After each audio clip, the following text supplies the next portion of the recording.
ফিরে এলাম বিরতির পর। শনিবার থেকে আমবাসা চান্দ্রাইপাড়া দ্বাদশ শ্রেণী বিদ্যালয় মাঠে শুরু হলো 14 দিনব্যাপী হস্ত তাঁত এবং বস্ত্র মেলার উদ্বোধন করলেন সাংসদ রেবতী ত্রিপুরা। তারই সঙ্গে মেলাকে কেন্দ্র করে স্থানীয়দের মধ্যে উৎসাহ চরমে।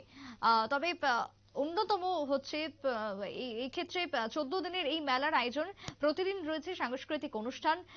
কিন্তু সেই জায়গায় দাঁড়িয়ে এলাকাবাসীর পক্ষ থেকে বেশ কিছু আক্ষেপ উঠে এসেছে, এবং পরিতাপের বিষয় উঠে এসেছে।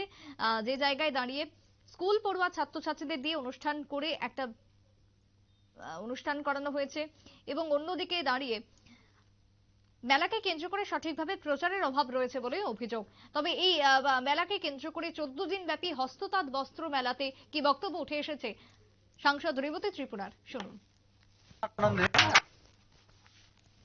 আমাদের এই জেলার মতো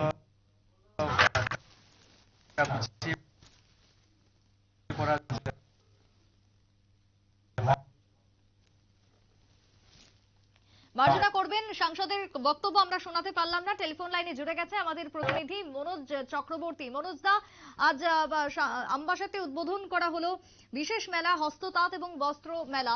এই মেলাকে কেন্দ্র করে কি জানতে পারছো?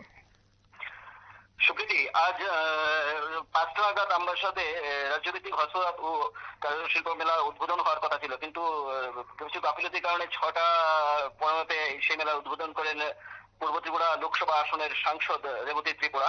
কিন্তু এই মেলাটা ঘিরে যে উৎসাহ ছিল ধলাই জেলাব্যাপী, সেখানে তাদের উৎসাহে খুবই বাধা পড়েছে। কারণ এই মেলাতে ছিল না লোক সমাগম, একদম ফাঁকা মাঠ ছিল, ব্যবস্থাপনায় ছিল প্রচন্ড গাফিলতি, প্রচারে তেমন কোনো কিছু ছিল না। একদিন মাইক লাগিয়ে ওনারা প্রচার করেছেন, সর্বত্র এটা নিয়ে গুঞ্জন তৈরি হয়েছে। কারণ রাজ্যভিত্তিক মেলাতে লোক নেই এবং সেভাবে অনেকগুলি স্টলও খালি রয়েছে, আসেনি।